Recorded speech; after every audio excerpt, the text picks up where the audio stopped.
CH29 first किस श्रेय को एहसास हुआ कि उसका हाथ आर्या की कमर पर नहीं है। उसने नजर घुमाकर देखा तो पाया कि उसका हाथ किसी और के हाथ के ऊपर है और जो वो दूसरा हाथ है वो आर्या की कमर पर है। वही आर्या का चेहरा गुस्से से लाल हो गया। वो जैसे ही श्रेय की तरफ मुड़ी कि उससे किसी ने अपनी तरफ पलटा लिया।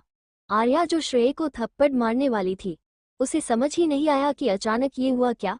उसने सर उठाकर देखा तो सामने शिवाय को देखकर उसे हैरानी हुई। शिवाय आराम से बोला, तुम्हें नहीं लगता घरवाली, तुम्हें मेरे सामने तो खुद के इस बॉयफ्रेंड को अपनी लिमिट में रहना सिखाना चाहिए। उसने घरवाली शब्द पर जोर देते हुए कहा। वो श्रेय को देखकर आर्या से बोला, अभी तुम एक शादीशुदा और एक बच्चे की माँ हो, तुम्हें यूं खुले आम किसी भी ऐरे गैरे के साथ रोमांस कैसे कर सकती हो। हम अंडस्को। आर्या ने कंफ्यूज से श्रेय को देखा जो मुस्कुराते हुए शिवाय को देख रहा था। आर्या ने अपने सामने खड़े इस आदमी को देखा जिसके चेहरे पर कोई भाव नहीं थे, लेकिन उसकी आंखें गुस्से से श्रेय को देख रही थी। आर्या खुद को छुड़ाने की कोशिश करते हुए बोली, शिवाय छोड़ो मुझे, मैं कोई रोमांस नहीं कर रही थी यहाँ। और तुम मुझे ये बताओ कि तुमने श्रेय की यह हालत क्यों की, तुम इसके लिए पछताओगे। शिवाय की आंखें श्रेय पर ही थी, जिसके चेहरे पर वो जीत की खुशी साफ साफ देख सकता था। उसने सर झुकाकर नीचे अपनी बाहों में कैद इस गुस्सैल लड़की को देखा। उसके होठों पर एक कुटिल मुस्कान बिखर गई। आर्या अब तक शिवाय की मुस्कान का मतलब समझने लगी थी। इससे पहले वो कुछ और कहती या करती, शिवाय ने उसे पलटाकर दीवार से लगा दिया। उसे अपने दोनों हाथों के घेरे में लेते हुए उसकी आंखों को देखने लगा, जो कभी उस पर तो कभी उसके पीछे झांकने की कोशिश कर रही थी। शिवाय ने झुककर उसके होठों पर अपने होठ रख दिए। उसका एक हाथ धीरे धीरे सरकते हुए आर्या की खुली कमर पर चला गया और उसे अपने करीब कर लिया। आर्या लगातार खुद को छुड़ाने की कोशिश कर रही थी, पर वह नाकाम रही। उसका ध्यान अपनी कमर पर हो रही हरत पर गया जहां शिवाय के हाथ कुछ लिख रहे थे। आर्या का ध्यान अब इस सब से छूटकर अपनी कमर पर था जहां उसे गुदगुदी हो रही थी। उसके होठों पर मुस्कान आने लगी। वो ऐसी सिचुएशन में थी कि उसे गुदगुदी से हंसी आ रही थी और उसके होठों को हंसने की इजाजत नहीं थी। उसने तुरंत शिवाय के हाथों को पकड़कर लिया और उसके पैर पर अपना पैर मारा। शिवाय को दर्द तो नहीं हुआ, पर वो उससे दूर हुआ। उसके दूर होते ही आर्या जमीन पर बैठकर अपना पेट पकड़कर हंसने लगी। उसे ऐसे हंसते देख दोनों लड़के उसे घूरने लगे। शिवाय ने श्रेय को देखा जिसके चेहरे पर गुस्सा था। वो आर्या को जमीन से उठाते हुए सेड्यूसिंग वे में बोला, अगर तुम्हें मेरा किस करना इतना ही पसंद आता है तो तुम मुझसे कह भी तो सकती हो। चलो इससे आगे हम कहीं और जाकर कंटिन्यू करते हैं। उसकी आवाज और कहे गए शब्द सुनकर आर्या की हंसी तुरंत गायब हो गई। उसने शिवाय को देखा जिसकी आंखों में शरारत और जीत की खुशी थी। इससे पहले आर्या कुछ कहती, शिवाय के हाथ फिर से उसकी कमर पर चलने लगे और आर्या के होठ ना चाहते हुए भी मुस्कुराने लगे। वो शिवाय का हाथ पकड़ते हुए हंसते हुए बोली, तू अंडस्को, तुम्हें तो मैं छोड़ूंगी नहीं, हाथ हटाओ अपना। वही श्रेय आर्या के मुस्कुराने को कुछ और ही समझ रहा था। वो मन में बोला, क्या इन दोनों के बीच सब ठीक हो गया है? अगर ऐसा हुआ तो मेरा क्या काम? मुझे जल्दी से कुछ करना होगा, नहीं तो नहीं अंडस्को। आर्या शिवाय को माफ नहीं करेगी, कभी भी नहीं। कहते हुए वो वहां से जाते हुए आर्या और शिवाय को देख रहा था। तभी उसके पास समा आ गई। वो श्रेय को देखकर बोली, श्रेय क्या हुआ दी, कहाँ है? तुमने बताया था कि वो यहाँ तुम्हें मिली थी। श्रेय गुस्से से बोला, उसे उसका पति ले गया। समा चौंक कर बोली, क्या जीजू यहाँ क्या कर रहे हैं? श्रेय बोला, बेवकूफ, यह उसका ही हॉस्पिटल है, वो यहाँ नहीं आएगा तो कहाँ जाएगा? समा उसका बाजू पकड़ते हुए बोली, ऑक आई एम सॉरी बाबा, चलो अब खाना खा लो, क्योंकि अब जीजू तो दी को छूने से रहे, अब तुमसे मिलने की कुछ तो सजा मिलेगी ना उन्हें। दोनों हंसते हुए हॉस्पिटल वार्ड के अंदर चले गए। वही कुछ दूर पर खड़ा करण अपने हाथ में सेब पके गुस्से से समा और श्रेय को देख रहा था। दरअसल थोड़ी देर पहले जिससे करण टकराया था वह समा ही थी। उसने घूरकर अपने हाथ में पके सेब को देखा, फिर उसे डस्टबिन में डालकर शिवाय का केबिन की तरफ बढ़ गया।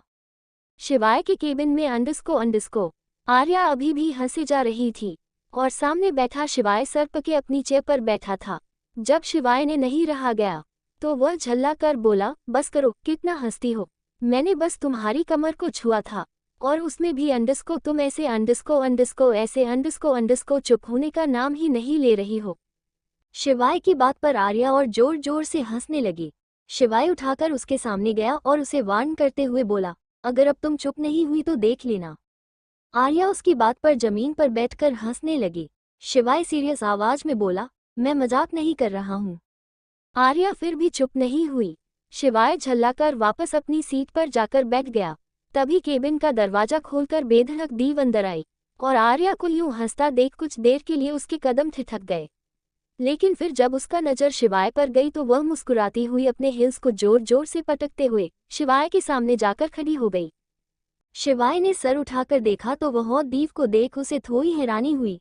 दीव उसके गले लगकर उसके गालों पर किस करते हुए बोली, हाय शिवाय बेबी, कैसे हो? आई एम सॉरी कि मैं तुम्हें बिना बताए चली गई। तुम पर इतनी बड़ी मुसीबत आई थी और मैं उस वक्त तुम्हारे साथ नहीं थी। उसकी आवाज सुनकर आर्या ने मुड़कर उस तरफ देखा। हंसने की वजह से उसके आंसू निकलने लगे थे। वो अपने हाथ घुटनों के आसपास लपेटकर शिवाय और दीव को देखने लगी। शिवाय ने जब देखा कि आर्या उन्हें ही देख रही है तो वो दीव से प्यार से बोला, इट्स ओक। शिवाय आर्या को दिखाना चाहता था कि उसके पास भी गर्लफ्रेंड है। तभी एक और बार डोर नॉक हुआ। शिवाय ने दीव से थोड़ी दूरी बनाकर कम इन कहा।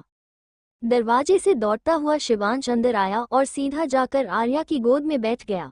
वो आर्या के गालों पर किस करते हुए बोला, मम्मा चलो चलते हैं, मेरे दोस्तों का फोन आया था, वह सभी होटल पहुंच गए हैं। आर्या भी उसके गालों पर किस करते हुए बोली, ओक चलो चलते हैं, मुझे भी बहुत भूख लगी है। कहते हुए वह उठी और शिवांश को गोद में उठाकर बाहर की तरफ जाने लगी। शिवांश बोला, पापा आप नहीं आ रहे?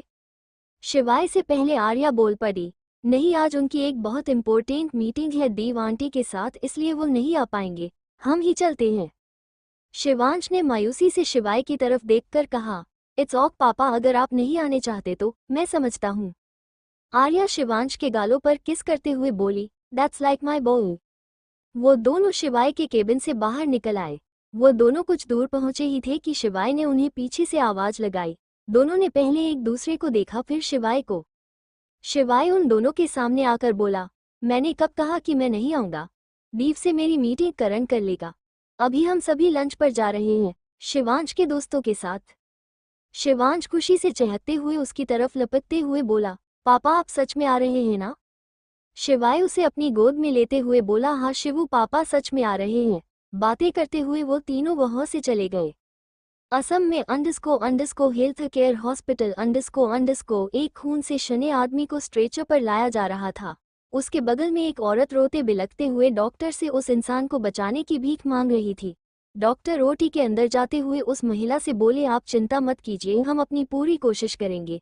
हमारा हॉस्पिटल वर्ल्ड का बेस्ट हॉस्पिटल है, आप पैसे वहाँ जमा कर दीजिए। वो औरत रोते हुए बोली, डॉक्टर मेरा बेटा ठीक तो हो जाएगा ना, उसे कुछ होगा तो नहीं ना? आप पैसों की चिंता मत कीजिए, मैं पूरे पैसे कहीं से भी जमा करा दूंगी, बस आप मेरे बेटे को बचा लीजिए। डॉक्टर उस औरत को आश्वासन देकर ओटी में चले गए।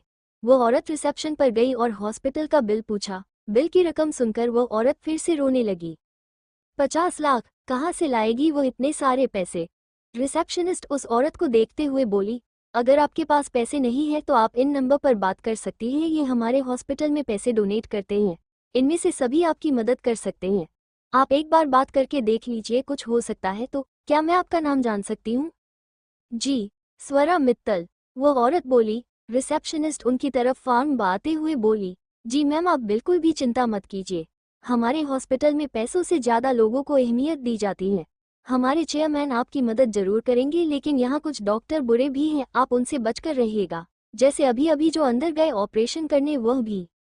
दिल्ली में अंडस्को शिवाय की महंगी कार एक बड़े से होटल के सामने जाकर रुकी। होटल पर बड़े बड़े अक्षरों से स्टार्ट्स विद फूड लिखा हुआ था। शिवाय बड़े ही एटीट्यूड से कार का दरवाजा खोलकर बाहर निकला। वहां से आती जाती लड़कियां तो मानो अपनी जगह पर जम गई हो, वह सभी उछलते हुए शिवाय को देख रही थी। उनके चेहरे पर खुशी इतनी थी कि कई लड़कियां तो अपने बॉयफ्रेंड को छोड़कर शिवाय को ताने में बीजी थी। सभी लड़कियां सीधा शिवाय की तरफ भागी कि उससे पहले ही गार्ड्स ने आकर शिवाय को कवर कर लिया। व्हाइट ट्राउजर, व्हाइट शर्ट पर ब्लैक कोट डाले शिवाय किसी हीरो से कम नहीं लग रहा था। उसका चार्म इतना था कि सभी लड़कियां चाहकर भी उसकी तारीफ करने से खुद को रोक नहीं पा रही थी। भीड़ में से एक लड़की जोर से चिल्लाई, Shivaay I want to kiss you. Shivaay can I take a picture with you. Shivaay तुम कितने हैंडसम हो। शिवाय क्या तुम मुझसे दूसरी शादी करोगे? शिवाय एक ऑटोग्राफ तो दे दो। ऐसी ही ना जाने कितनी आवाजें भीड़ से आ रही थी कि एकदम से सब कुछ शांत हो गया। जहां अभी सब जोर जोर से चिल्ला रहे थे, उन्होंने जैसे कोई भूत देख लिया हो। स्टोरी अच्छी लगी हो तो लाइक शेयर कमेंट करो जरूर करें। मैं आज के लिए प्रसिद्ध नहीं, मिलते हैं नेक्स्ट एपिसोड, तब तक के लिए राधे राधे। ही क्रेडिट ऑथर जीशो को जाता है जिनका लिंक नीचे डिस्क्रिप्शन में दिया गया है।